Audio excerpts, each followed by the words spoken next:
If you want to unlink your Vrbo account from Facebook, follow these simple steps to ensure your accounts are no longer connected.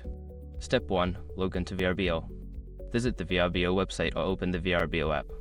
Enter your login credentials to access your account. Step 2. Access account settings. Once logged in, navigate to your account settings. Look for an option labeled Account or Profile in the menu. Step 3. Find linked accounts.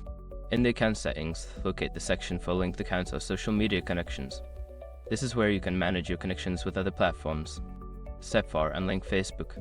Within the linked account section, find the Facebook option. Click on the option to unlink or disconnect your Facebook account from Vrbo. Step 5. Confirm the action. A prompt may appear asking you to confirm that you want to unlink your Facebook account. Confirm your choice to complete the process.